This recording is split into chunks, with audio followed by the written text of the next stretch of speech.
Hello, everyone. Good evening, or good morning, or good afternoon, depending on where you are based. Okay, even if you don't want to speak up, that is also fine. If you want to contribute, I'll be taking the responses from people one by one as we go on. But before we move there, just a little bit about myself and the organization I'm from. I have been into project management for about a good 10 years or so. And I am a strategic partner and for training and advisory at On Time Training and Consultancy. I come with a project management experience primarily in EdTech and AI product development. I am PMP, ACP, PBA, and CPMAI certified.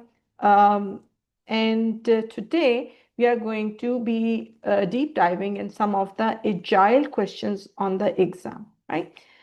Let us go ahead and move to our first question. So how we are going to do this, I'm going to launch a poll and you should be able to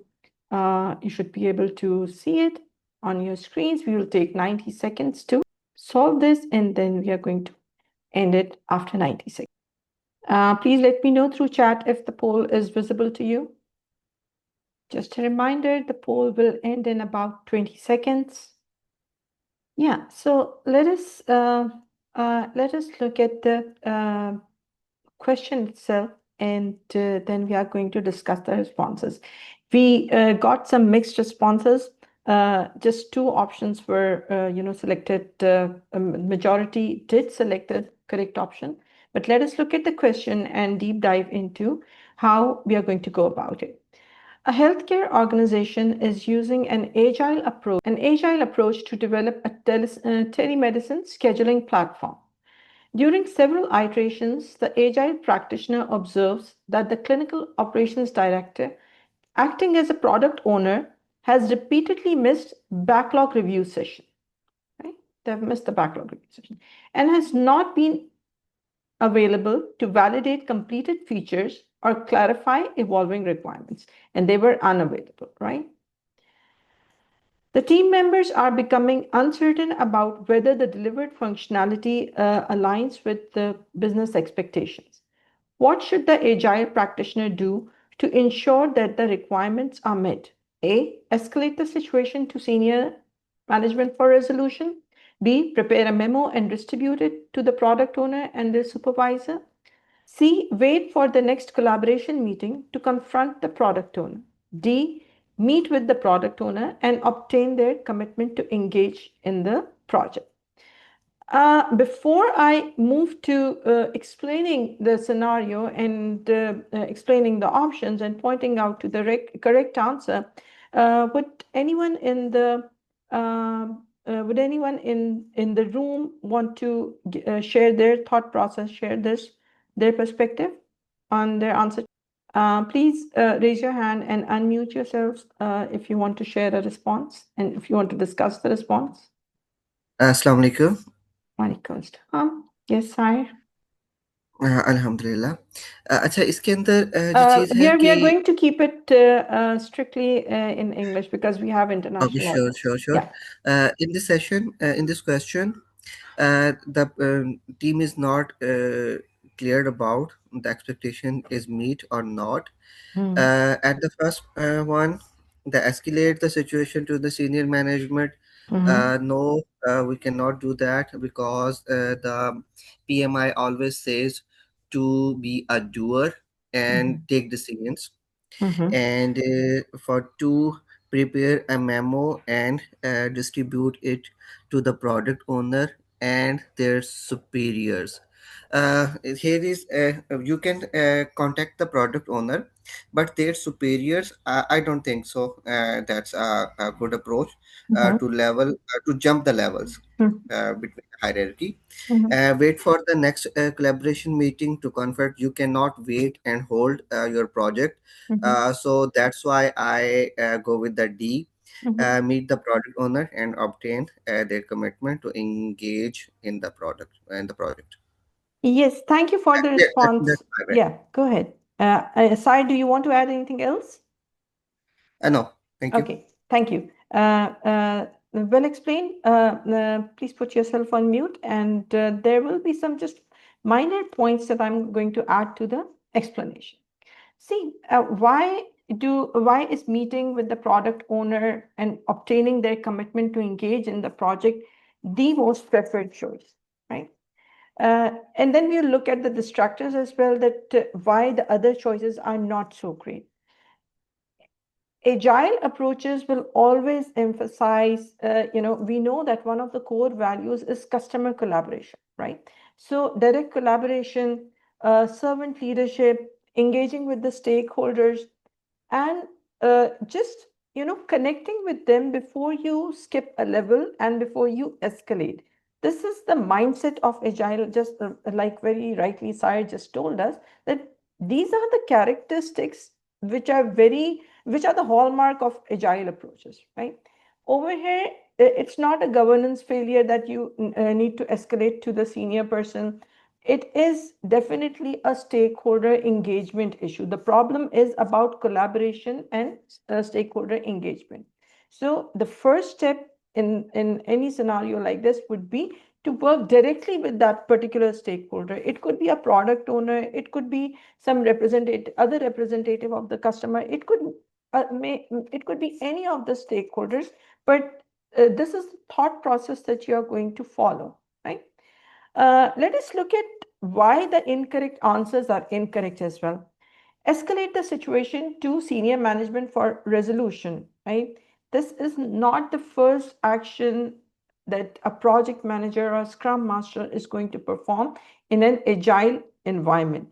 They will look for collaboration options, and this is going to be more of a last resort thing rather than the first step they are going to take, right?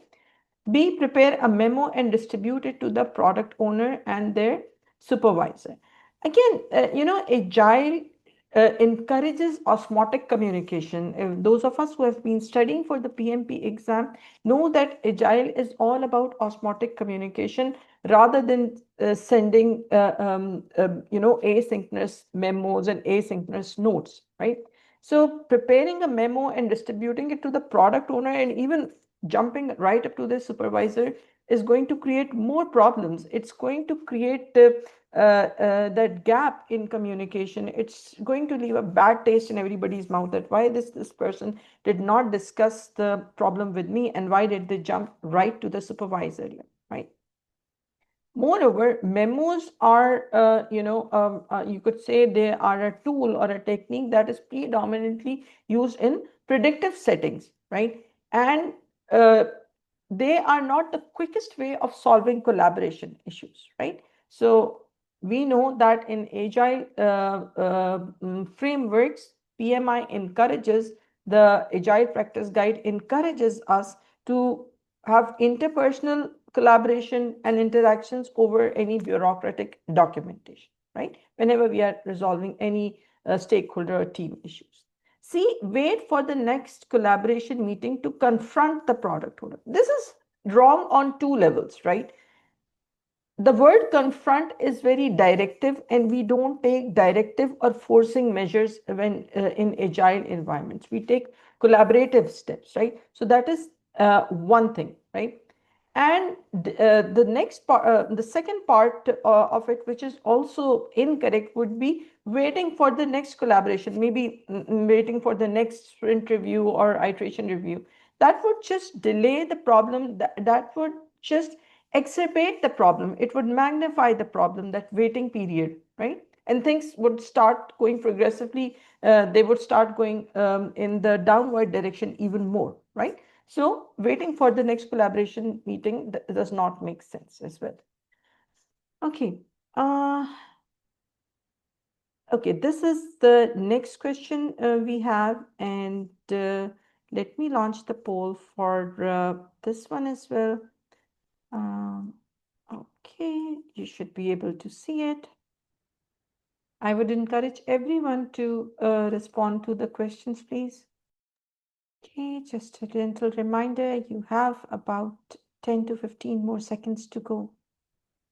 Okay, we are going to end the poll now. And this has some very interesting results. It's a mixed opinion kind of a thing, you know. Uh, three people voted for option B, one person voted for option D, and one person opted for option A.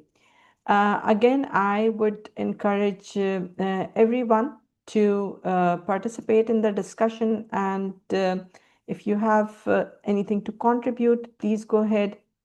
I would love if anyone could contribute their thought process. May I proceed? No, I would like, let us aside just give someone else a chance first, anyone. And it is completely fine to be unsure of your response. And this is an opportunity to, just rectify your thought process. Anyone else? And if not, then Sai may proceed. Okay, Sai, you can proceed. Thank you. There's a situation between the team. The one team, a few members are senior members, and they are dominating the situation, and some are not so vocal in the situation room to establish our backlogs. Okay, in agile, the agile all the time encouraged for the team to make their decisions, and everyone uh, should be listened, and they take the decision mutually. So placing a member, a vocal person, it's not a right way. It's not the agile way of practice Mm-hmm.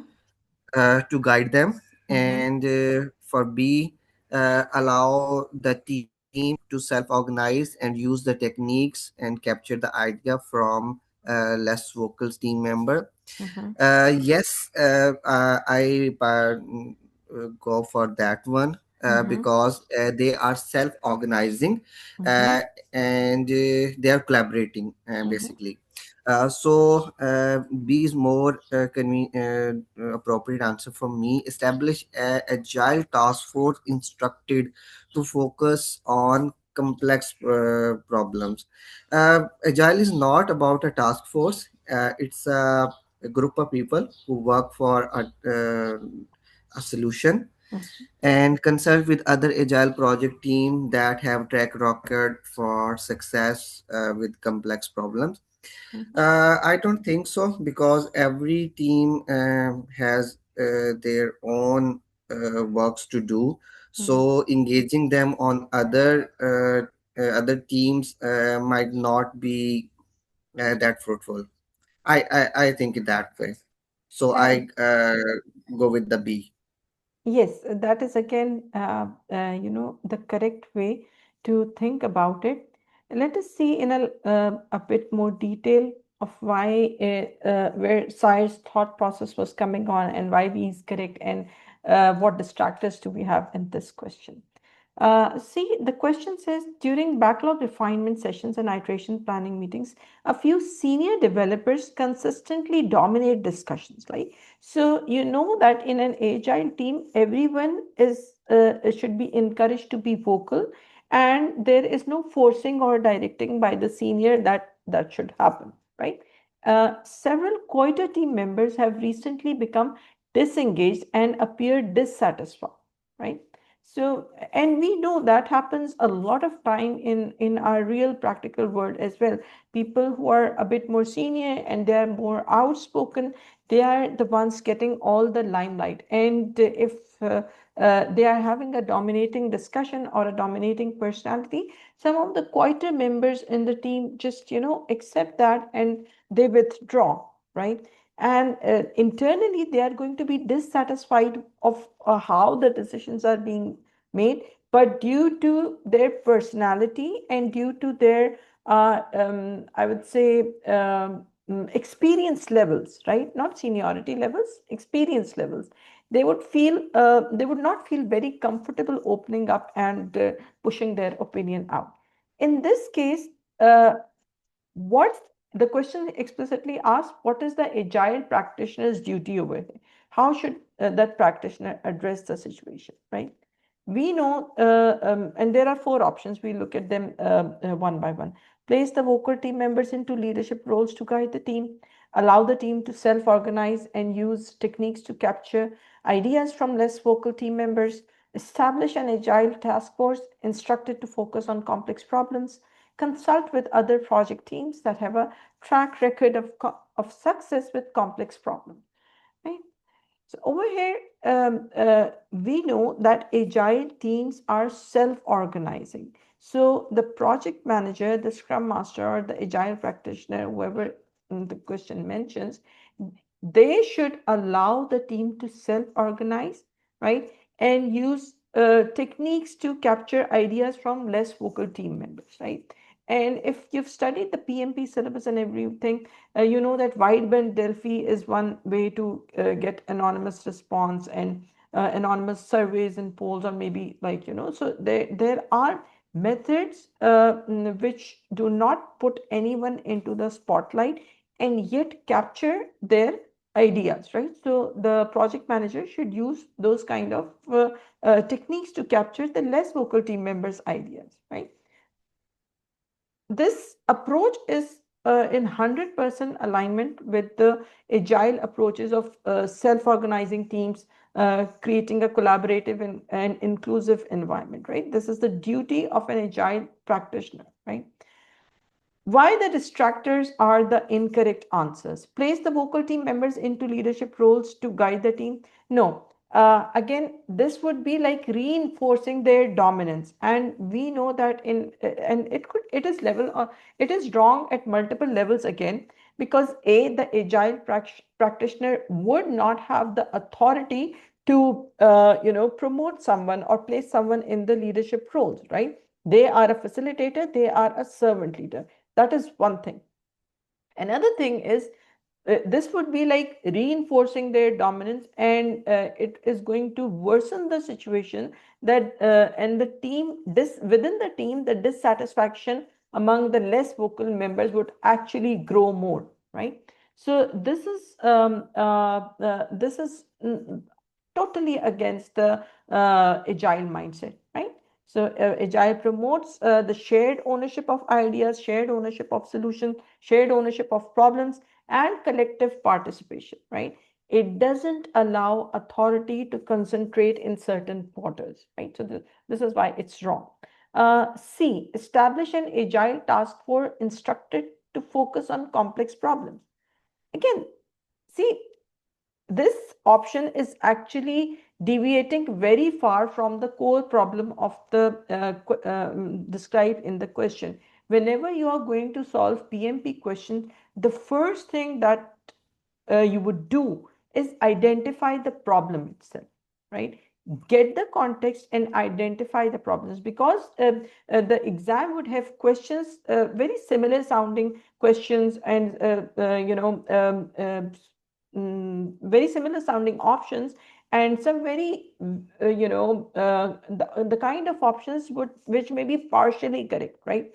But assessing the problem itself, figuring out what the core issue is, will help you formulate your thought process, right?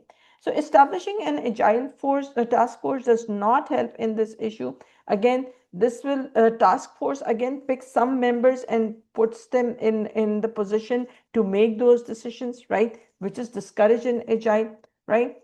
And it will disrupt the team dynamics again. See, this is almost equivalent to placing vocal team members into leadership roles. Why? Because in both cases, what are you doing? You are creating silos, right? And agile discourages silos. D, consult with other project teams that have a track record of success with complex problems, right? It is good to take lessons learned from other teams and see how they've been doing things and everything. It is actually encouraged, right? But over here, it is not going to solve the current problem, because this is a very team specific issue, right? So it is, and it is not about some, something else. It's not about some way of working. It's not about some, logistical or functional improvement.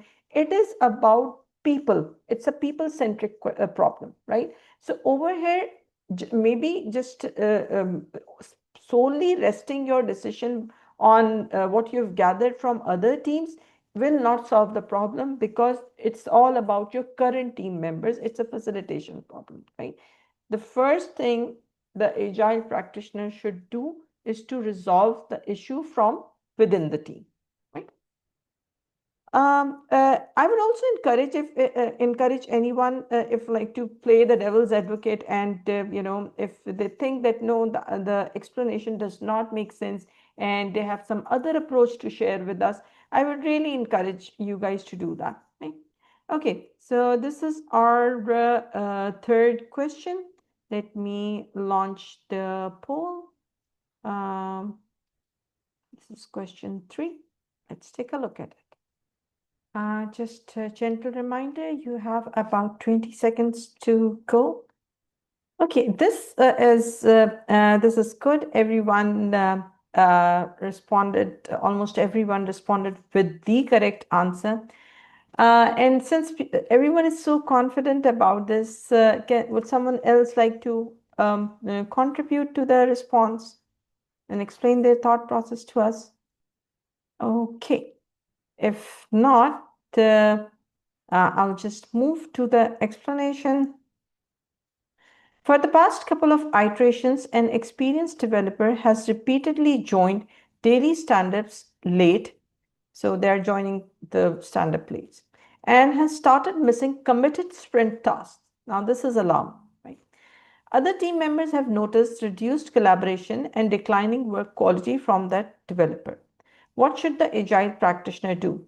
Instruct another team member to determine the cause, remove the team member from the team, wait for the team member to request a meeting, approach the team member to identify ways to provide support. Now, this is a relatively easy one, right? That the first thing that you do as an agile project manager will be to, again, have the conversation get going, right? You will demonstrate your servant leadership, you will demonstrate your emotional intelligence, you will coach the team members to be more productive, and you will provide support to them to be more productive, right? So first you need to understand the problem, and then design ways to help them. So that is why D is a straightforward correct answer. The distractors instruct another team member to determine the cause. It is our duty, as an agile project manager, it would be your duty to determine the cause and not delegate this responsibility to anyone else, because this is a performance concern, right? And just delegating it to someone else may make the person in question feel more, have some negativity around this situation, right? And since whoever you are delegating to, they are their peers, so they won't feel comfortable being so, they would feel exposed and vulnerable to other people's judgment if you're delegating it to a peer. So you're not going to do that, and it's your responsibility as a agile practitioner to take up this problem, understand the root cause, and then support the team member. Remove the team member from the team. This is a very extreme action, right? And there's nowhere in the question does it indicate that it is an extreme situation, right? So the first attempt you're going to do is to coach them, understand their problem. Wait for team member to request a meeting. No, this, you have to be, as a servant leader, you have to be proactive in solving the team's problems, and you have to be proactive in safeguarding a person's performance, a team member's performance, and safeguarding a team member's emotional safety, right? So you will not wait. This may just again make the situation more complex. It may just amplify the problem at hand. Number 4. Let us look at this one, please. For those of you who have just joined, we are on the question number 4, and we are focusing on agile exam questions today. And a poll has just been launched for question number 4. So I would encourage all of you to attempt it. We have about 20 seconds left before this question poll ends. Okay, I am going to end the poll now. And we have mixed responses over here, right? The majority believes that you should be assigning tasks and roles based on strengths and weaknesses. We have 2 votes for letting the team decide on what next steps to take, and 2 votes for assigning a subject matter expert to act as a project leader. So we have mixed results. Anyone who wants to contribute and share their thought process on this question, please? Yeah, hello. Yeah. I have gone for the option A because my reason was that the question says that it's an agile project, and the agile practitioner or the project manager or the scrum master never takes a decision on its own or alone. He always have to take the team in loop. So keeping in mind that strategy or the agile principles, I felt like that let the team or because it's the roles and responsibilities. So involve the team in assigning roles and responsibilities. So that's why I have gone for the option A. Yeah. Aseem, thank you. And that's a good thought process to have. Would you like to further elaborate that why a B, C, and D are not the best options in this case? If I talk about the quiz, the option B, it's like the project manager or the scrum master is the agile practitioner is taking things in hand without taking the team in loop and assigning the roles and responsibilities depending on on what he has assumed or what he has examined or the strengths and weaknesses of the team. So that's why then when they're requesting the scrum master, I think the agile practitioner is the self person who has to do these things, keeping in mind the option C and D don't have to go for the subject matter or the scrum master. That the senior management has assigned the person the responsibility to hold the project, to hold the team. So he is the responsible person to assigning things, but keeping in mind he has to take the team in loop. That's why I went for the option A. Wonderful, Hasib. Thank you for sharing your thought process. You've explained it pretty well. I'm just going to add some minor points to it.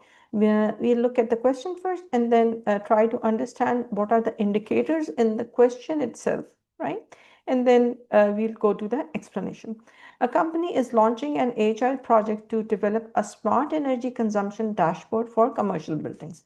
This is just background information. The cross-functional team possesses technical capabilities needed for data integration, analytics, and interface development.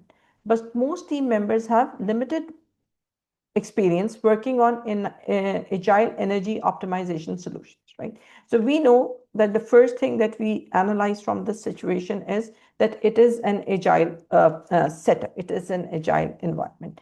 What should the agile practitioner do? Let the team decide how to accomplish their tasks within organizational constraints. B, assign tasks and roles based on each team member's strengths and weaknesses. Request the Scrum Master assign all of the team's tasks.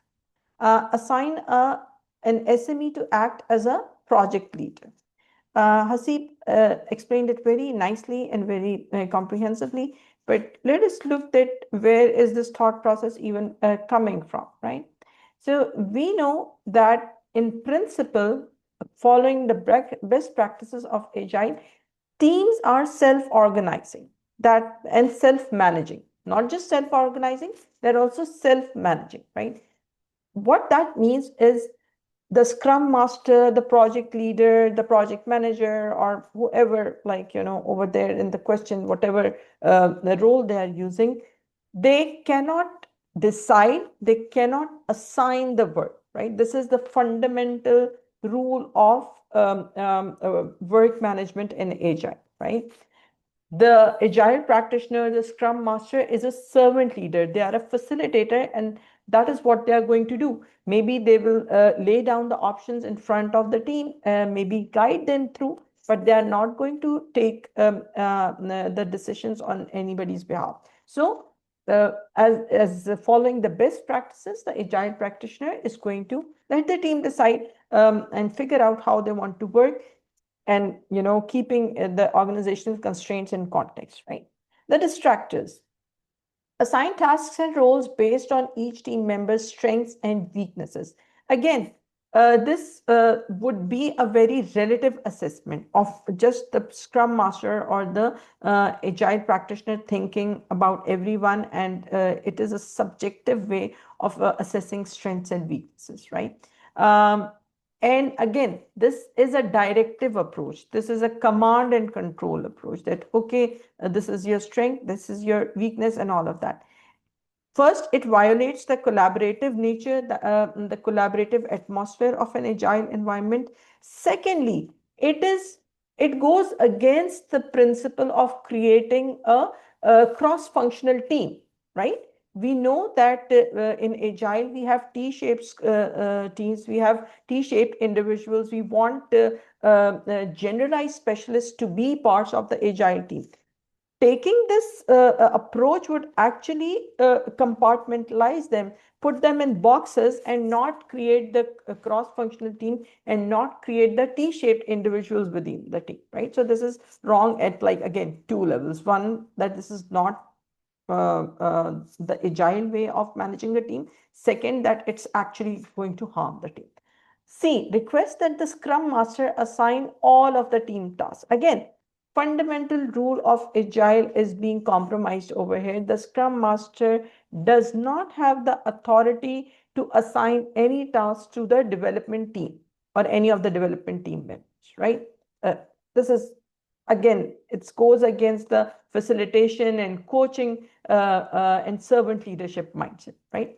Assign an SME to act as a project leader. Again, the Scrum Master, the Agile practitioner, does not have the authority, right? And it is against the Agile laws of a self-managing and a self-organizing team to have to just rely and follow a single expert leader, right? Yes, if you have senior people in the team, it is encouraged to have senior people in the team so that they can coach and mentor the junior people, right? But giving the authority, you're crystallizing the authority to just one place, to just one position, is completely against the agile mindset of collaboration and inclusivity. Okay, let us move with our next question. This is question number 5. And let me launch the poll for this one. Okay, just a gentle reminder, we'll be ending the poll in about 15 seconds.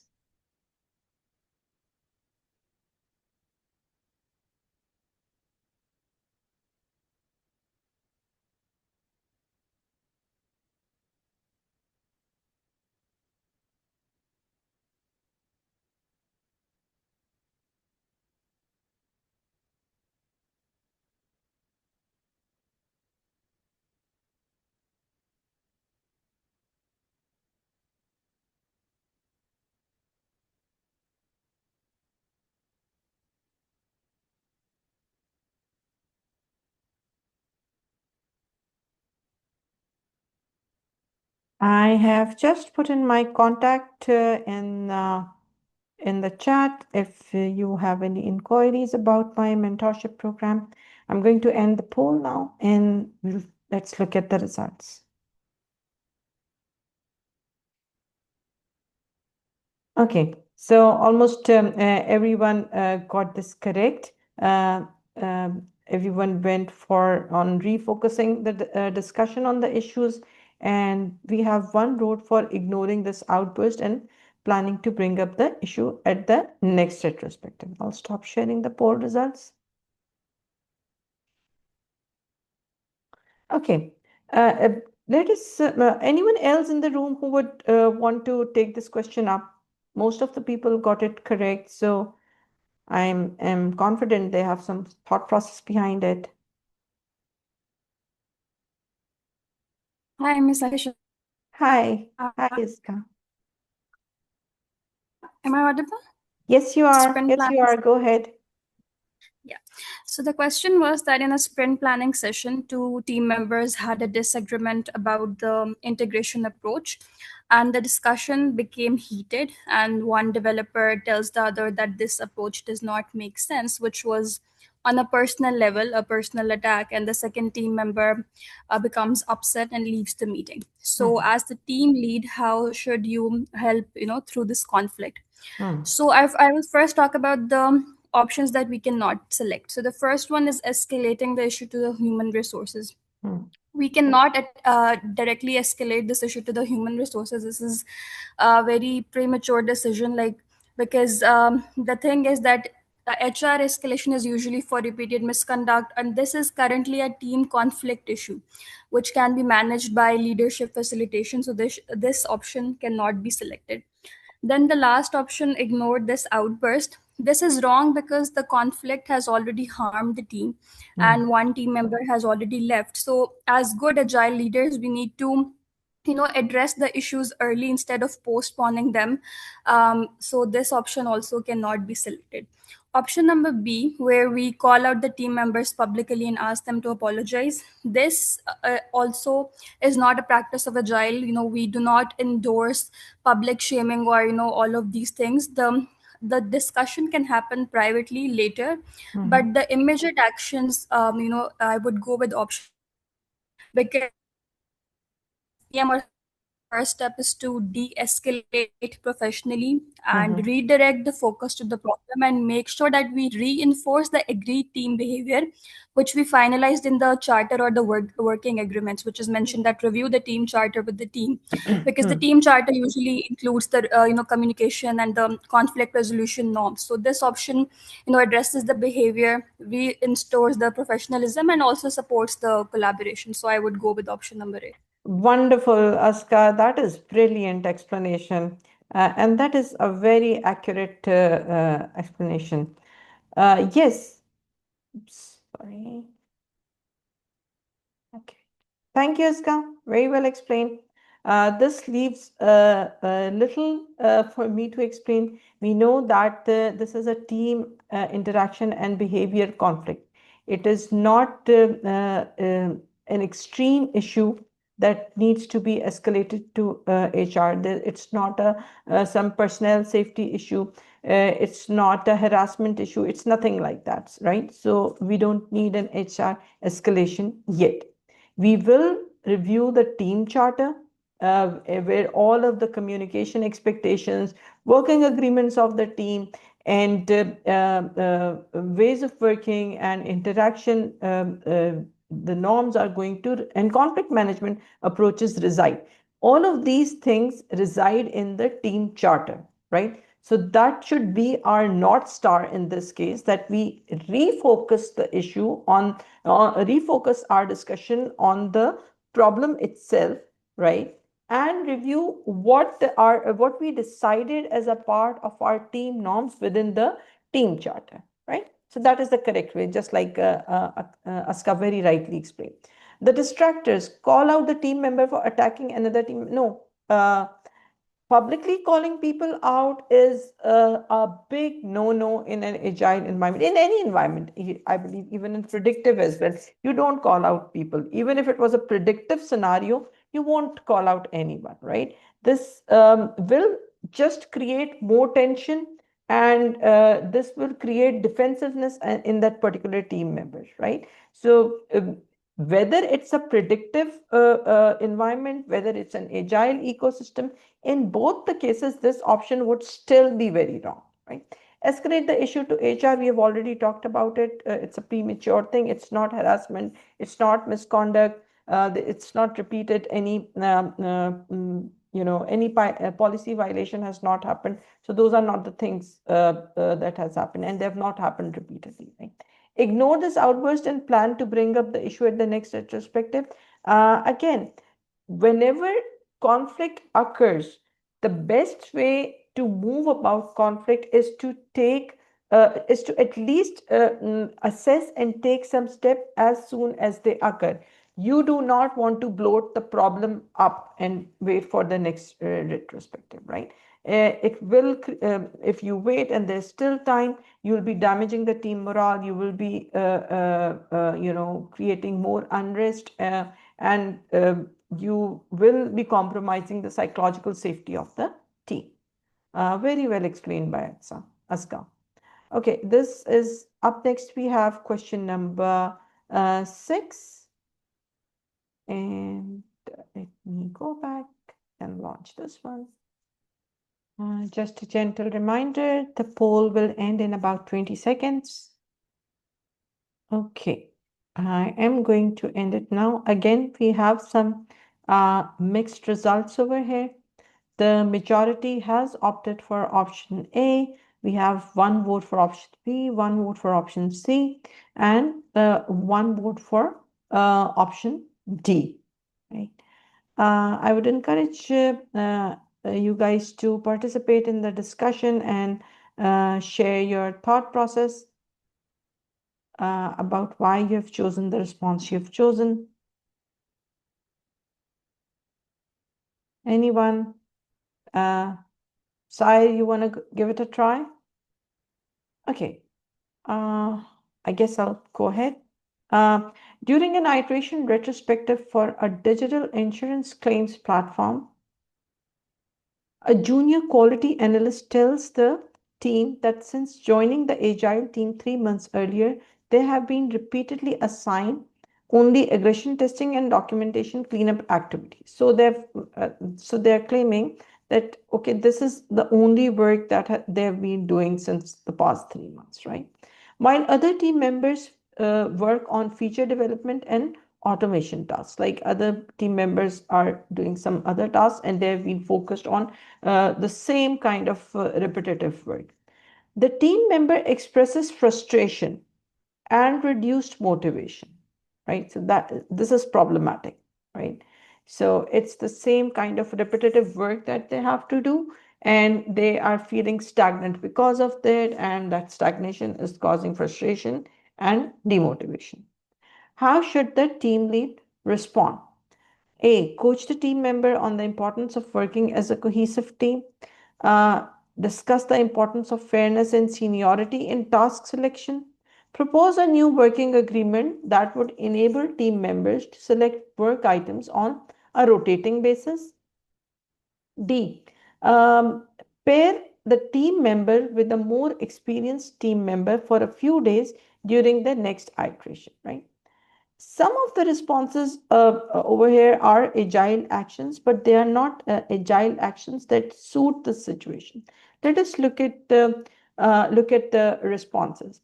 The correct response in this case is C, propose a new working agreement that would enable team members to select work items on rotating basis, right? This, since this is an intrinsic system level problem at the team, and this one person is getting just one kind of work. So the issue over here, the core of the problem is we need to have some kind of team level process improvement to avoid this stagnation of tasks, and then develop a collaborative working agreement to make sure everybody feels that they are growing, right? One of the core responsibilities in agile team of a scrum master or a project manager is to support the growth of individuals, right? And just giving this person some respite, placing them somewhere else, just giving them some other work option does not resolve a team level process improvement thing. It will just be performing some band-aid work on an individual. So it would not make sense at a team level, right? We know that since this issue was brought up in a retrospective, We know that retrospectives meetings offer us opportunities to reflect back on our processes, right? And align ourselves and improve our processes proactively work on them, right? So we have to continuously improve the ways of working, right? And proposing a new working agreement. And this is just a proposal. The Scrum Master over here, the Agile practitioner, is not imposing it. So there's this verbiage of proposing makes more sense, that they're laying down the options that, okay, maybe we could have a new working agreements and some way to figure out that task would be in rotation, so everybody gets equal exposure and an equal opportunity of growth, and they do develop those T-shaped skills within them, right? So we know through Agile Practice Guide that Agile teams are in a state of continuous improvement. They look out for improving their ways of working continuously. They create and they continuously refine their team working agreements. Shared ownership is encouraged, and cross-functional task capabilities are developed within team members. And basically, job rotation is actually a great technique to develop T-shaped skills and to share knowledge among different team members and reduce silos at the same time, right? So this is the best option over there. The distractors in this case: coach the team member on the importance of working as a cohesive team.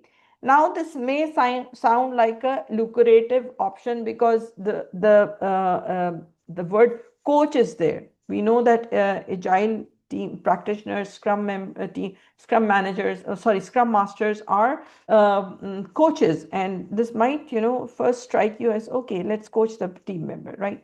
But uh, where is this lacking, right? It's going to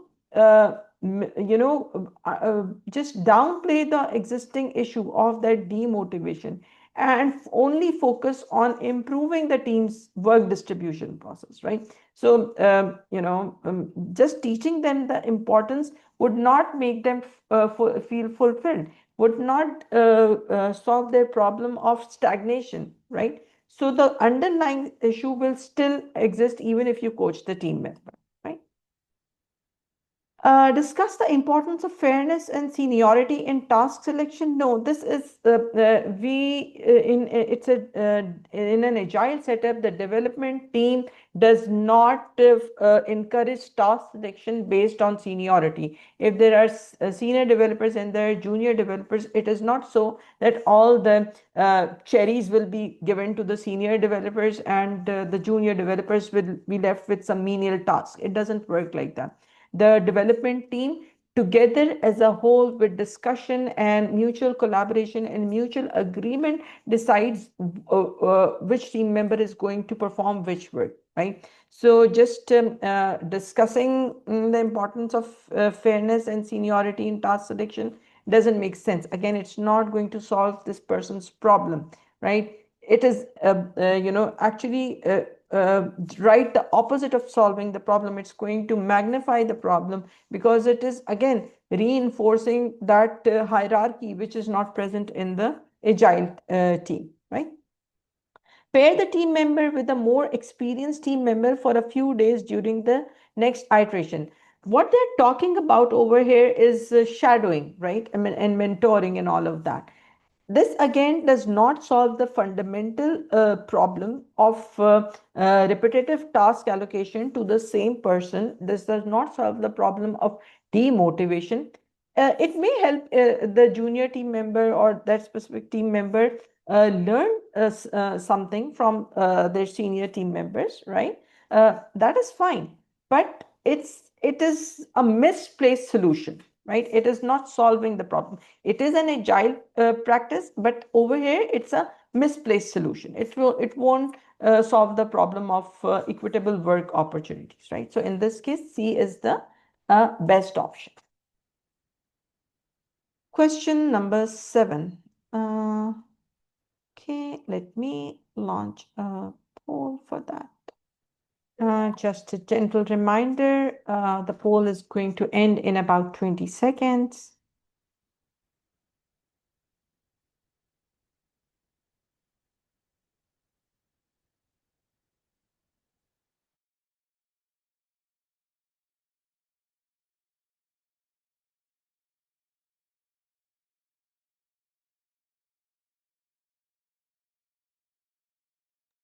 Okay, I am going to end the poll and I'm sharing the results. So we have a majority of votes for option B. We have a couple of votes for option D, and we have a vote for option A as well. Okay, so I'm going to stop sharing this poll result. Okay. Okay. Anyone who wants to contribute and explain their thought process of how they've responded to this question? Anyone at all? Okay, let us move to the answer. A logistics company is using an agile approach to develop a warehouse automation dashboard for regional distribution centers. At the end of the fourth iteration, the operation director attends a product review demonstration and requests several adjustments to the reporting workflows and inventory alert features, right? So they are requesting some changes, right? Similar feedback had also been provided after previous demonstrations, right? So this operations director had been given, they have not been satisfied with the output for the past few iterations as well. The operations director now argues that the agile approach is inefficient because the product keeps changing and this person is suggesting returning to a predictive delivery model, right? So some of the requirements were not met maybe, and they have been observing this kind of a behavior for the past few iterations as well. And now they are thinking that maybe the best way to execute this project is not agile, and perhaps you should pivot back to the predictive way of execution. What should the agile practitioner do? Ask the user to participate in team retrospective meetings, train the operations director on agile principles and let the team continue working. Ask the product owner to clarify expectations with the end user.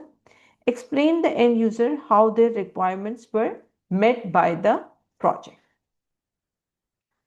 Okay, in this case, the correct response is B. Train the customer on agile principles and let the team continue working. And let us see why that is correct.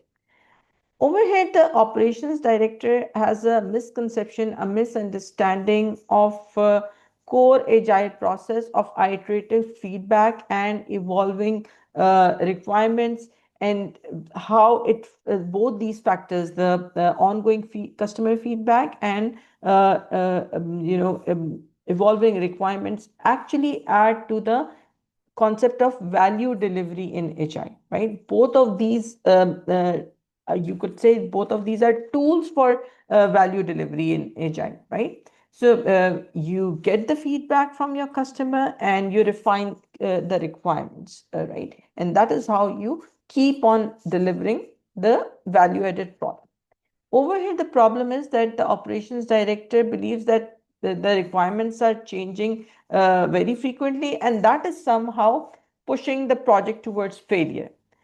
When in reality, what happens that there's a deliberate use of incremental delivery. There's a deliberate customer feedback. We know that during reviews, during demos, we want to gain customer feedback, right? And based on that customer feedback, we want to refine our increment, right? And we want to refine product as a whole, right? These are the things that this operations director is not very familiar with. It appears that they are not very familiar, and these value addition tools, he thinks they are sabotaging the project in some way, right? So in this case, we know that one of the duties of an agile practitioner is to coach the stakeholders on agile principles, train the customers on agile principles, and the customer over here could be an internal stakeholder, could be the product owner, could be any stakeholder. Over here they've explicitly mentioned customer, but even if it was any other stakeholder who had similar kind of reservation, you would still move on with educating them on agile principles and shielding the team at the same time. These are the two core duties of an agile project manager, of a scrum master, to coach the stakeholders on agile best practices and principles, and to shield the team. Shielding the team means that their work, their flow is not disturbed, and they continue to work on the iteration and they continue to deliver value, right? So option B is reinforcing those traits of a agile project manager, and that is the reason it is correct. Distractors, ask the end users to participate in team retrospective meeting. One thing, retrospective meetings are internal team improvement meetings, and we usually do not, and these are, we know that retrospectives are process focused meeting, right? We usually do not invite customers to the retrospectives. And even if were to invite, something happened and you could invite the customer, it's still a process focused meeting. It does not solve the problem at hand, and the problem at hand is understanding the agile best practices, right? So it is wrong again on two levels. Ask the product owner to clarify expectations with the end user. Yes, maybe, maybe if it's a matter of misalignment between requirements and misalignment of acceptance criteria, then maybe that clarification does make sense. Why does it not make sense in this question? Because over here the issue is not just of expectations. It is about a fundamental understanding of agile. It's a broader issue, right? They do not understand how agile principle works. They do not know the tools that are employed to ensure early and consistent value delivery, right? So that is why it is not the best option. Just just clarifying the requirements will not educate the stakeholder and on why those changes are happening. Why do we need feedback? Why do we need refinement, right? See, over here, I want you to pause and just think about an overarching way the PMI encourages us when we are solving problems, right? The first layer is when, if you've got three options, if you've got three layers, like it's a symptom issue, it's a communication issue, or it's more a fundamental issue of a mindset of a system issue, right? How do we rank them how do we stack rank them in order of priority, right? If the option offers you just solving the problem at a surface level, giving it a symptomatic treatment, you will prefer that option, will have a lower preference. If the option tells you just to solve is offering you to solve a communication gap, then okay, it's better than just resolving the symptom.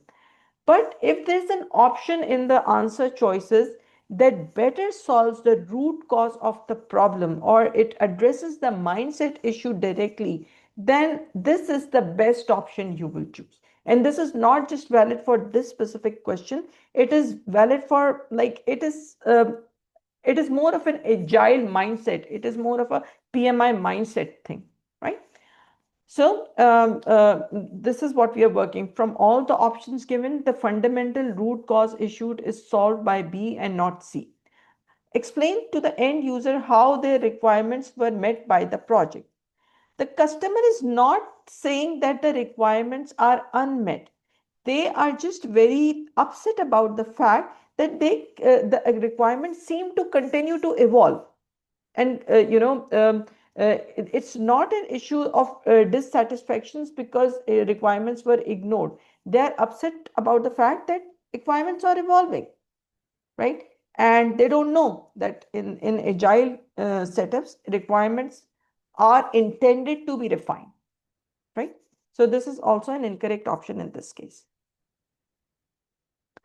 Okay, let us move to question number 8. I would encourage everyone to attempt this question, and just letting you know that we have about 15 seconds before the poll ends. Okay, so we have a vote for B, and we have majority of the votes for option D. I'll stop sharing, and anyone is welcome to, all of you are welcome to comment on the question. All of you are welcome to share your thought process. Okay, let me address it. A team is using an agile approach to develop a mobile investment platform with multiple planned releases. Midway through the release roadmap, the team determines that based on its current velocity, several high priority features will not be completed within the originally planned release schedule. Stakeholders are concerned about meeting market launch expectations while maintaining delivery quality. What should the project team do in this case? A. Authorize overtime for the team and decrease the project scope. Ensure that velocity needs are aligned with project task sizes. Prioritize the smallest project tasks in order to complete the highest number of items. Work with the product owner to negotiate the release plan and backlog priorities. In this case, the correct response would be D. The team should work with the product owner and negotiate the release plan and refine the backlog priorities and rethink about the backlog priorities, right? We know that in Agile, even planning is adaptive, and continuous reprioritization, continuous refinement for the sake of value delivery is actually encouraged, right? Uh, and the point of contact, the customer's voice would be the product owner over here. They are the ones who are going to have a final say on the release plan and everything. So whenever a team is facing a capacity issue, right, or they should be transparent with the product owner, right? They should give the reasons, they should give their explanations of why something is slowing down, why some targets will not be met, and all of that. And along with them, in a collaborative way, define and redesign the backlog priorities, right? This over here, it's not an issue of velocity. See, velocity is an observation metric, right? And you don't manipulate velocity just to match your situation, or just to project a picture of working efficiently, or just to project a picture of value delivery. You don't manipulate velocity, right? The team has discovered that in this condition, that the current capacity will not support the original release plans, right? And in agile environments, the best thing to do about it would be reassess what your priorities are, adjust the backlog and the release plan accordingly, collaborate with the product owner to see what is the most prioritized stuff that we need to do, and release with a realistic within the realistic time frame, within the realistic environment. The distractors over here are authorizing overtime for team and decreasing the project scope. No, the overtime is generally discouraged in agile because overtime is not sustainable, and workloads in agile need to be kept sustainable. And the team can, other thing that is wrong over here, that the project team cannot take the decision on its own to decrease or increase or make any changes to the scope itself. The final authority still rests with the product owner. They are the final authority. They can express, the team can express their concerns. The team can offer transparency and visibility and make the suggestions, but they are not authorized to make any changes to the scope itself, right? That lies within the product owner's domain. Ensure that the velocity needs are aligned with the project task sizes, right? Again, as I said earlier, that velocity is an observed metric. It is not some kind of a target that the team must align to, right? Over here, the problem over here is it's not feasible right now. It's not feasible to make that release happen as per the earlier decision, right? and you need to reconsider, refactor all of the things, and you need to reprioritize the backlog, right? It's not an issue of story sizing over here, right? And it's a general rule, it's a general principle that teams should not manipulate estimations just to solve some planning problems, right? Again, it is not addressing the root cause. It would be a very band-aid kind of a fix, and it is discouraged by PMI, right? Velocity, when do we use velocity? When we need to forecast our performance, when we need to plan for capacity, and when we need to plan for release. But we don't take it as the benchmark for performance pressure, right? Just because we have some pressure on us, we don't adjust our velocities, right? That is the wrong thing to do. See, prioritize the smallest project task in order to complete the highest number of items. No, this is out and out a distractor, because backlog prioritization is strictly tied down to the business value and strategic importance. It is not directly tied to the number of items you are completing, right? Completing low value items does not support value delivery, and it does not optimize value delivery. And the entire purpose of running an agile project is value delivery. So there's a direct contradiction between the two. So we do not support this as well.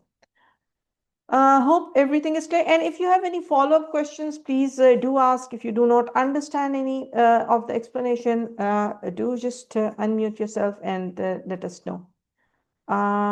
Let us move to question number 9. We are going to close the poll off in about 10 seconds.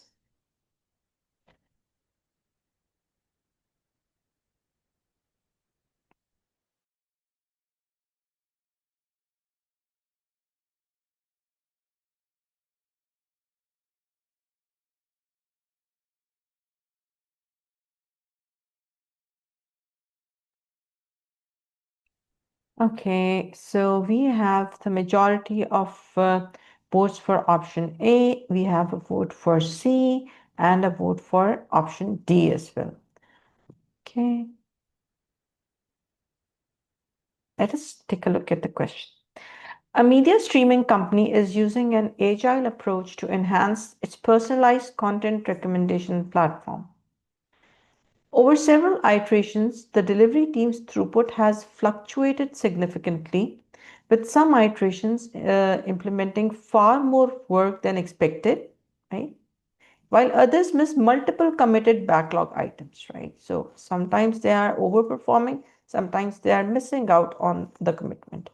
Senior stakeholders are requesting more predictable release forecasting and planning accuracy, right? What should the agile team lead do in this scenario? Meet with the team to identify underlying causes and make adjustment to obtain a steady iteration velocity. Use the highest velocity from the previous iterations as a baseline for all future iterations. Conduct a team meeting to encourage cooperation and achieve consistent velocity. Facilitate pair programming activities between project team members to achieve the desired iteration results. Right?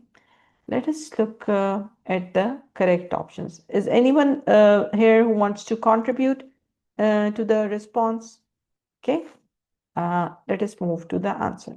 Meet with the team to identify the underlying cause and make the adjustments to obtain a steady iteration velocity. This would be the correct response over here.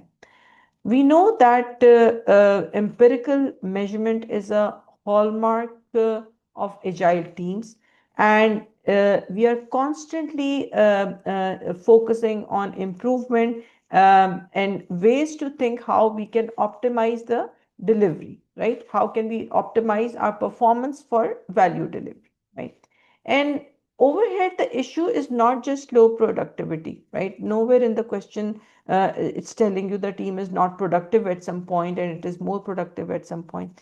It is inconsistent velocity, and inconsistent velocity may have its root cause. There may be multiple root causes of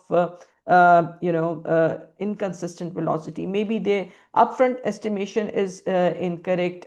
Maybe it's a team training issue. A lot of factors. We don't know what the factors are yet, right? But we know that inconsistent velocity does affect a predictable cadence, a predictable output, right? It makes the release forecasting very unstable. Uh, it may point to the issue of the planning being not efficient, not being effective, and it at the same time this fluctuation also compromises on the stakeholder confidence, right? The first thing that the team lead or the team itself or the project manager, whoever would be in this situation, is to sync with the team, identify what is causing that fluctuation, right? What are the blockers that the team is facing? Is it an estimation issue? Is it a capacity issue? Were people like on a leave or something like that? Did any changes on a team capacity level happen during these iterations?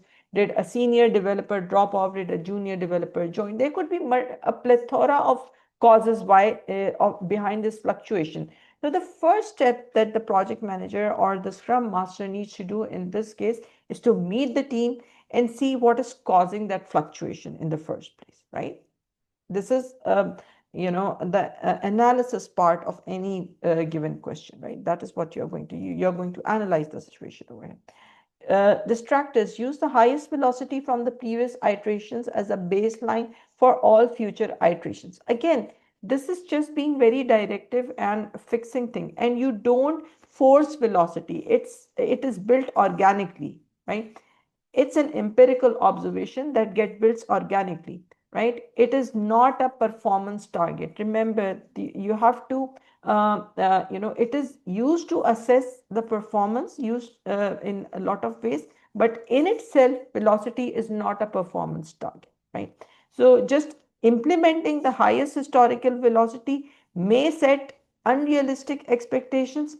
It is a directive way to go, and it may not even solve the problem of fluctuating velocity, because you're not addressing the root cause of the problem over here if you're using this method.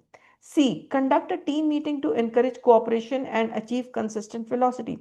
Yes, team meetings encourage communication, and overall communication would improve, but still it is not it is not a focused meeting. You're not necessarily meeting the team to identify the underlying causes, right? Over here, it is a general team meeting would not deep dive into the underlying issues of estimation, of if there's any technical debt, if there are any external interruptions from other departments, right? If the priorities are very unstable and they are not planned accurately, if the resource capacity is fluctuating, your team members' presence and absence is fluctuating. So a general meeting just to increase cooperation does neither identifies nor solves these underlying problems, right? So it's not going to work. Facilitate pair programming activities between project team members to achieve the desired iteration result. See, pair programming, somebody marked this as a correct option. And I do understand that overall there is going to be a concept that pair programming is going to increase efficiency, and since it's parallel work and there's a lot of testing and everything going on, so you might just be able to meet the iteration results. That is a thought process maybe of someone who has chosen it. But why is it incorrect? It is incorrect because pair programming will only fix coding collaboration. If there's a problem with collaboration on some coding and or quality, that is what pair programming will solve, right? Over here, there is no mention in the question itself. Go see, there are the coding or quality is not even mentioned over here. So you are not even sure that if quality or coding is actually a problem over here, right? That is not outlined. So the first thing is you identify and then find out a solution. We don't know for sure that it's a coding problem or a quality problem. So even enforcing pair programming may not work. We have 15 seconds before the poll closes down.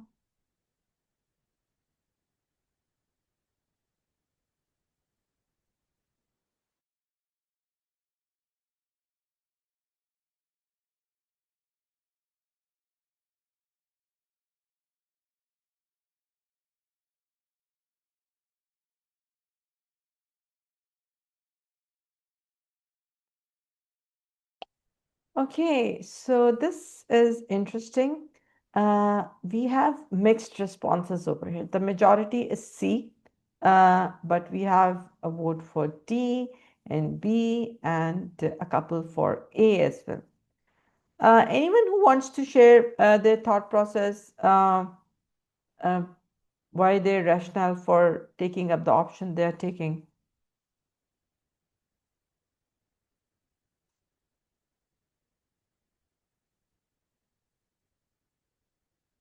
Okay. Although I have gone for the option C, as Mm-hmm. the question says that the team is in planning phase, uh, but I'm still, you can say, confused between the two options because it's a non-functional requirement that also plays a very vital role in the product development. But the product owner is the sole authority who can says that work should be there or not. So keeping in mind in that the agile practice, I have gone for the option C, where I can see things that I can go and discuss with the other stakeholders. Otherwise, team and the Scrum Master should be the one who can put in their requirement as a technical side of the technical side and tell that PO that the non-functional requirement should be there. But for now, keeping in mind the options which we have, I think C will be the most suitable option. Okay. Thank you for sharing your thought process. Let us just first dissect the questions and then we'll move on to the possible responses. So, a team is using an agile approach to develop a patient appointment and billing portal. Just background knowledge, right? Background info over here. During initial planning, the team identifies additional non-functional work related to system response time, data encryption, accessibility, and audit logging. This is not all of the non-functional work that the team has to perform, right? So they've identified it that during planning session, this work needs to be done.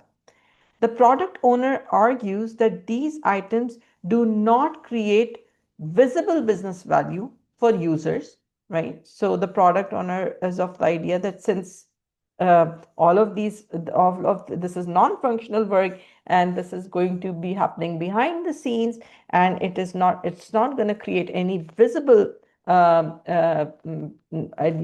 tangible business value for the users. So the product owner in this case, they are asking the team to remove that functional work from the backlog. They want to strike it off, right? So more customer-facing features can be delivered, right? So this is their argument. This is the product owner's argument over there. I hope the context around the question is clear now. What should the agile practitioner and the team do, right? The question is now focusing on both, like the agile practitioner and the team, right?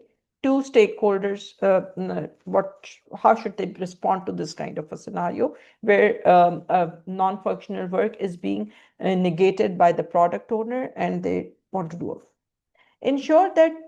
Ensure, not add. Okay, this is the key word over here. Ensure means making sure it's not performing the action by yourself. It's not adding to the backlog by yourself. In this case, ensuring does not mean that either the agile practitioner or the team is adding the non-functional work to the backlog and bypassing the product owner's authority. Ensure that the added non-functional work is factored into the acceptance criteria, right? So they maybe want to educate and they maybe want to make people aware that this work is important and it should be a part of the acceptance criteria. This is like maybe the one approach they want to do, they want to take. B, determine the time needed to complete the added non-functional work and increase the time estimates for individual tasks. Okay, that is, we'll go to the explanation, but upfront it doesn't, it is off-putting to think that you just increase the time for individual tasks. This goes against the planning and estimation best practices. Like, why would you want to do that? Hold a sprint review meeting to gather feedback from all stakeholders and determine if the non-functional work is necessary. We need to reflect back on the purpose of review meetings, right? We'll talk about it in a bit, but think of what a review meeting is at this point. D, support the product owner and postpone the added non-functional work until project is completed. Right, until project completion, right? You put all of the non-functional work to a side and just go with what the product owner has to say. Let us look at this. I know this is a bit confusing for some people. It may be a bit confusing for some people. A, ensure that the added non-functional work is factored into the acceptance criteria, right? Remember, non-functional work should never be treated as something optional. Yes, Cecile?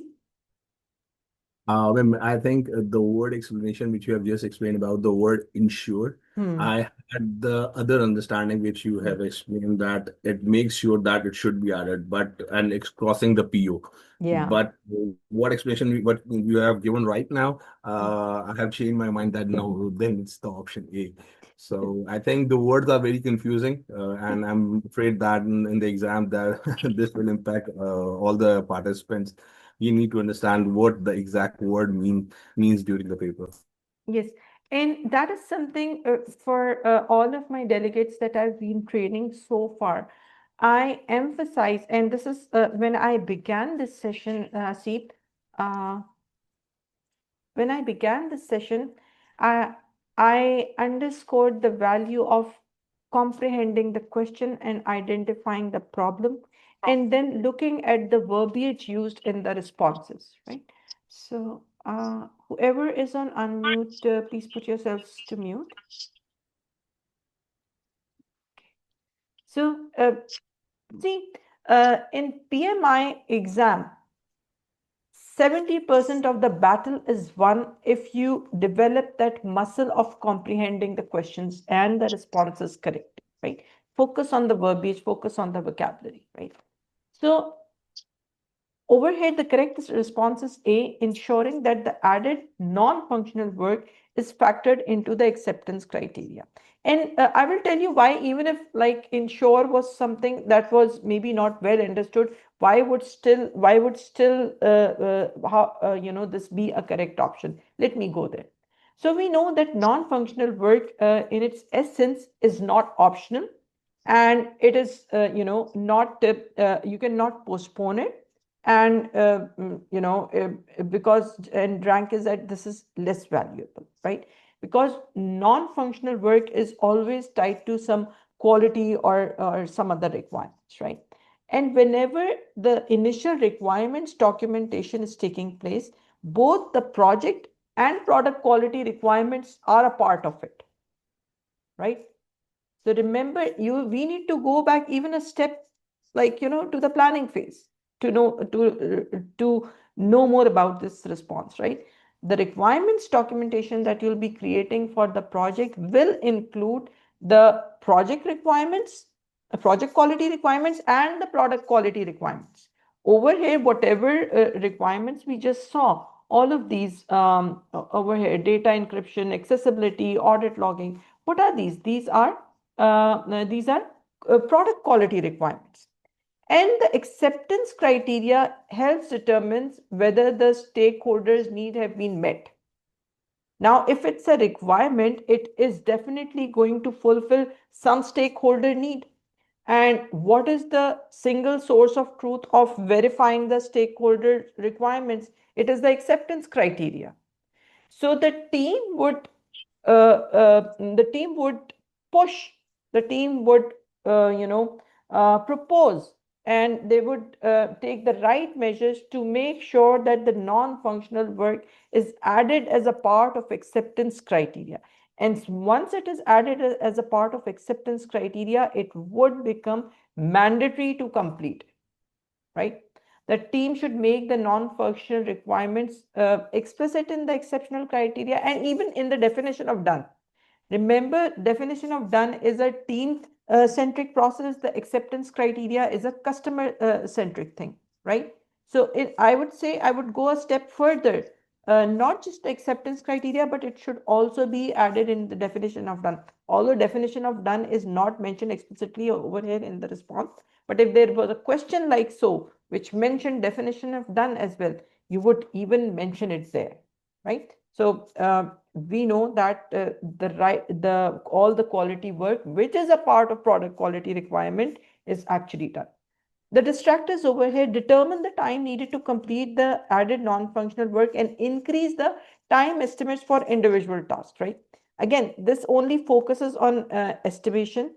It does not focus on non-functional requirements, which are going to fulfill the product quality expectations, right?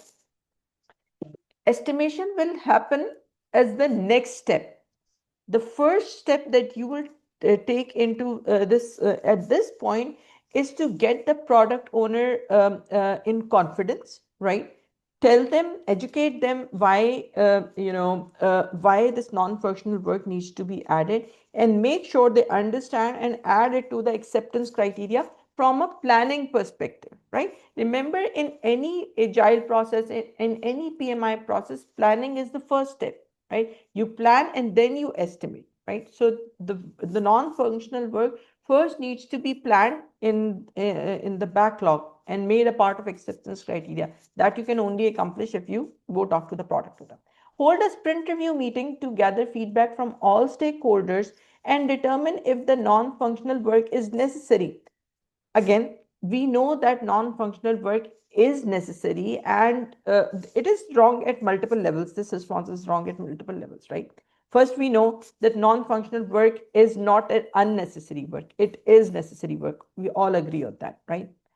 The second thing that's wrong with this response is utilizing the sprint review meeting. It is too late. The sprint review meeting happens once you have created the increment and your customer is going to review it and assess it and provide their feedback and stuff, right? This is too late of an occasion to factor in the planning work, right? That is why it is also wrong. Support the product owner and postpone the added non-functional work until project completion. This is the most undesirable response because it's going to add to your technical debt. It's going to create a quality risk. It may create compliance risk, and it may result in a lot of rework, right? For every functional requirement that you are going to create, there will be some non-functional work attached to it. And if it's not done in an integrated manner, in a timely manner, and it is postponed right towards the end, then it's going to create a lot of havoc in the project, right? So this is also an incorrect response in this case. Okay, let us look at this question.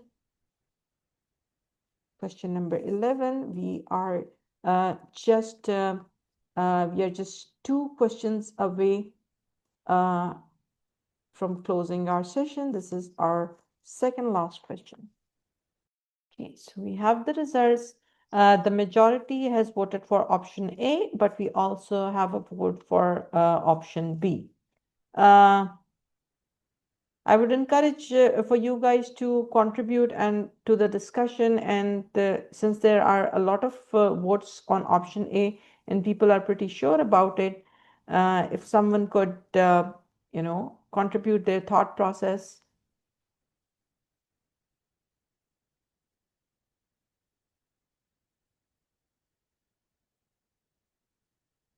Okay, I'll just move ahead with the explanation then.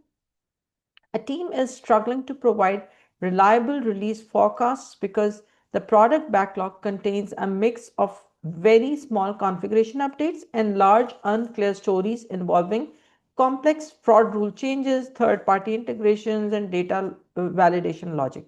Some misconception or some unclear stories, but the real problem over here is they cannot provide reliable release forecasts.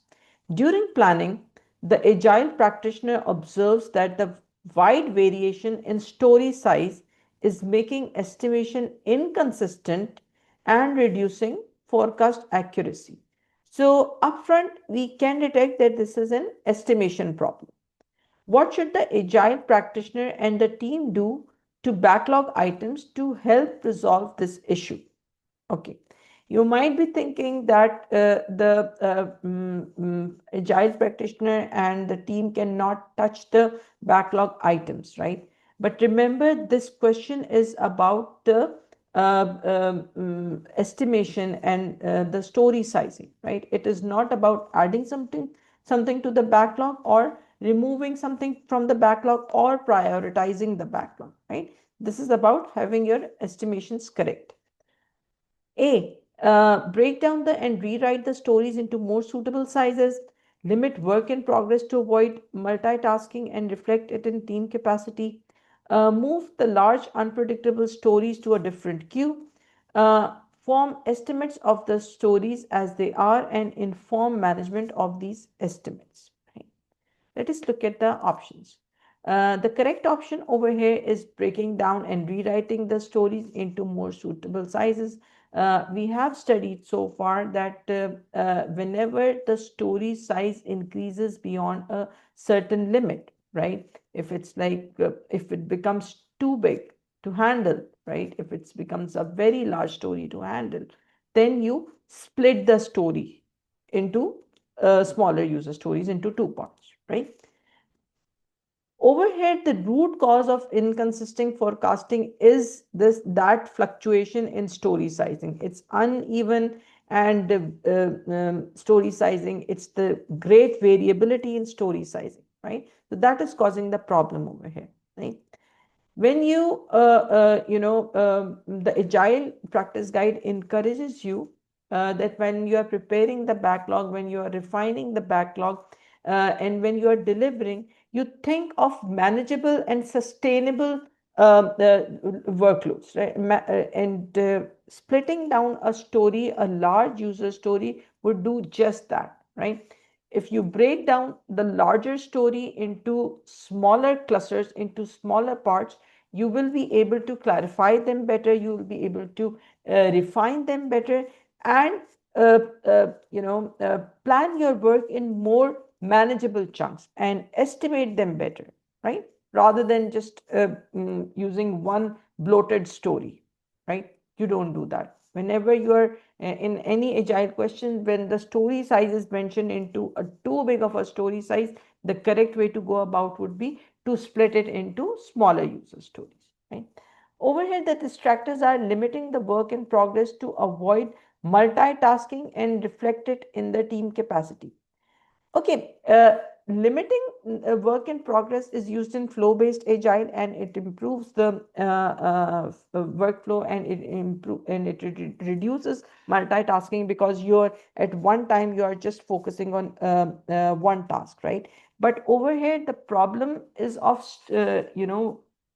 inconsistent or uneven story sizing. It is not a flow problem. It is not that the team is multitasking those stories, right? If even if you set WIP limits, but your story sizing is too large, there will still be inconsistencies. You will still have ambiguities around them. You will still be producing, very fluctuating results, right? So this does not solve the problem. Move the large unpredictable stories to a different queue. Again, this is going to mask the uncertainty. It's going to hide the uncertainty instead of resolving it. If you simply moving them to a different queue will not clear the questions around it, will not clear the outcomes, will not clear the execution points and all of that. So just moving to them to a different queue keeps it, kind of preserves that problem, right? The team should split the bigger user stories so that they can refine them, they can do a better job at estimation and all of that. Just not just move them somewhere else, right? Just out of the mind, out of the sight. That kind of thing is not going to happen, right? So just moving them to someplace else doesn't solve your problem. Form estimates of the stories as they are and inform management of these estimates. Okay, again, you are just not solving the problem. You are preserving the problem even in this case, right? We know that decomposition and progressive elaboration should be practiced in Agile. And if we break the user stories down and rewrite them into appropriate sizes, then we are just doing that. We are decomposing as the Agile best practice, right? So you won't say that, okay, no, we are just going to keep it as it is and just inform the management that, again, you are not going to deliver value if you continue to move in this way with option D. This brings us to our closing question, and this is question number 12.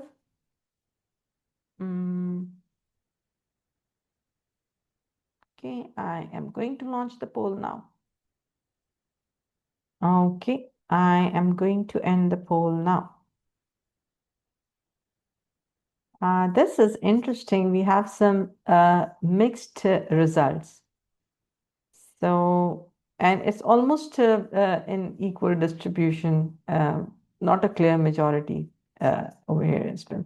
Okay, so two people have voted for A, then a majority of the vote for three votes for B, and then we have a vote for D and E. So this was a two response, this was like you had to choose two responses in this case, right? So let us take a look at what those two responses are, which ones are the correct ones. Okay. Most of the people have chosen one response as correct, and then there's a variation. And by the way, you will be getting choose to response type, multiple response type in the exam itself. It's not always going to be just a single response question, right? And in the upcoming sessions, we will be practicing more of these, multiple response and matching questions, those kind of things as well. A healthcare technology company is using an agile approach to develop a patient self-service portal for booking appointments, viewing lab results, and communicating with clinic staff. The team schedules product demonstrations only at the end of each quarter. So the demos just are happening at the end of each quarter. During the latest quarterly demo, the sponsor and several department heads attend the review. Okay. After the demo, the sponsor becomes concerned because a major clinic representative, who is also an end user of the portal, says that the workflow does not match how patients and clinic staff actually schedule follow-up visits, right? So now there is a gap, there is a gulf between the acceptance and the requirements. The team's understanding of what they're supposed to deliver and the customer's requirements and the customer's acceptance criteria. So there's a gulf between the two. The requested changes will now require rework, additional costs, and adjustments to the release schedule. Which two aspects of this scenario may have caused this issue? Now, we have identified the problem of a mismatch between the team's understanding and the acceptance criteria of the user, the end user, right? So they clearly have some other idea that whatever the team has created, the workflow is not matching of what was required by the clinic staff, right? And we have to choose two reasons of why did this issue happened in the first place. A, the definition of ready, DOR, was not complete. And I know some people have voted for it. B, the acceptance criteria was not agreed upon. Yes, this was also a vote from some people.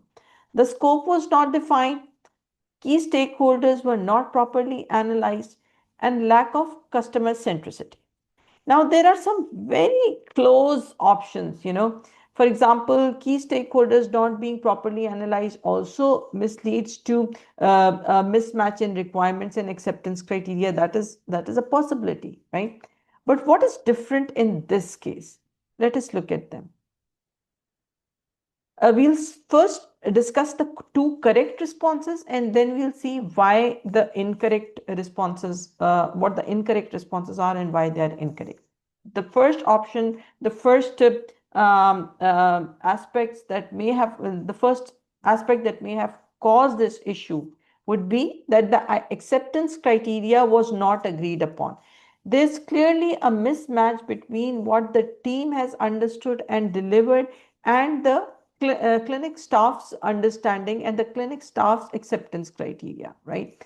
The team did not have a clear agreed upon conditions for what acceptable meant before building and demonstrating the work, right? They did not even know the requirements. They did not have the correct and accurate acceptance criteria to refer to in the first place, right? In PMBOK 7, acceptance criteria is defined as what? These are the conditions which are required to be fulfilled by the increment before the deliverables are accepted, right? And these acceptance criteria is always defined from the customer perspective. So maybe the product owner is going to write it, but it is always a customer focused criteria, right? And this acceptance criteria is also linked to is a function of quality itself as well, right? Meeting stakeholder expectations, meeting product requirements, right?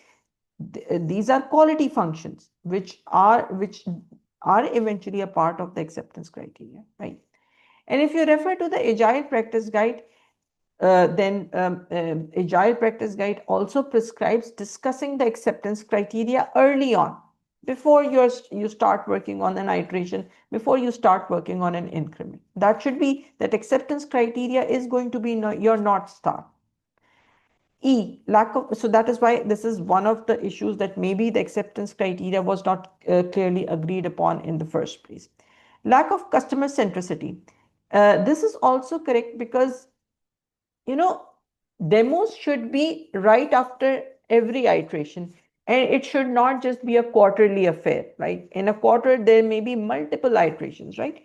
And multiple reviews should have taken place depending on how many iterations that you have. But the question clearly states that this is happening at the end of the quarter. This is too infrequent for Agile framework, right? Agile is all about consistent feedback and consistent refinement and early value delivery. Had the demos happened consistently on a consistent cadence, the customer side would have been able to identify that, okay, there's a mismatch in the acceptance criteria and what the team is creating. But the problem has been allowed to pile up, allowed to aggregate because of just these quarterly meetings, right? So that clearly shows that this team was not customer centric. They were not engaging the customers on a regular cadence as is required to be done in an agile framework. This is an agile best practice, right? So this is another reason, right? The team has not been customer centric, right? What are the other distractors and why they're incorrect, right? For this question, normally people also vote for maybe the definition of ready was not complete. In agile, when you're planning agile work and agile scope validation, there are three important concepts: the DOR, the DOD, and the acceptance criteria, right? Definition of ready is something that you do upfront from a team perspective, not a customer perspective, to ensure that your user stories are ready for development, right? over here in the question, nowhere does it say that the backlog items were not ready. The definition of ready ensures that your user stories are clearly defined, they're clearly estimated, you have the right technical tools and capabilities and everything to the right infrastructure to make sure that you can create that story, right? It is not a question of readiness. It is a question of demonstrated functionality that should have been delivered, but that did not match the user expectation, right?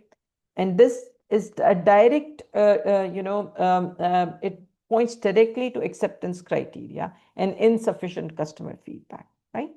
So the problem was discovered after the demo, right? It was not discovered upfront. So maybe it would be tempting to choose DOR that it was not complete, but over here the situation is closely aligned to the acceptance criteria because they are providing this feedback after the demo, right? And it also aligns with customer feedback. C, the scope was not defined. Not defining the scope means that it's a overarching generalizing statement that the entire scope was not defined. Over here, it's we know that within agile frameworks, we progressively elaborate the scope, and this progressive elaboration is done through consistent backlog refinement, consistent backlog prioritization based upon feedback loops, right? Feedback loops by the customer, right? So the problem is not that the scope was absent, but the problem was that whatever you created to fulfill, you created was not fulfilling the right scope. The scope was there, but whatever increment you created was not fulfilling the customer requirements of the scope, right?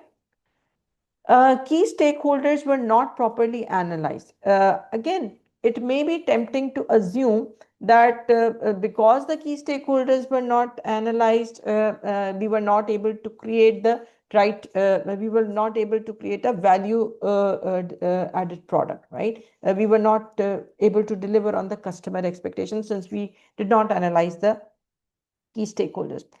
In the scenario, it says the sponsor and the key stakeholders attended the demo, and the client and user is also known. So if we talk about evidence, there's a stronger evidence that stakeholders were actually identified. It is not that they were not identified, but the team failed to capture their requirements. The team failed to capture their expectations. And where are these expectations captured? In the acceptance criteria. And they did not, on top of that, they did not use the continuous feedback loops. They only met at the end of the quarter, right? So this is not closely aligned to the situation with the context at hand. I hope that explanation helps over here. And with that, I will just leave my contact over here. If you have any queries and you would like any help, do reach out to us. If you want to provide any feedback on the session right now, I'm open to that as well. See you guys next week. In the next week, we will be covering risk and issues from a predictive mindset. Guys, just to keep you in the loop, this is the second session of the 9 sessions that I've planned for your convenience, for your exam prep. 3 sessions are going to be on Agile, and they are scattered over these 9 sessions. 1 or 2 sessions are going to be on hybrid, and the rest of the sessions are going to be topic specific on risk and issues, the triple constraints of the project, procurement, budget, and resources, stuff like that, right? So we will have these domains-centric sessions planned out for you, and hope you'll join us again next time. Have a good day. Bye-bye.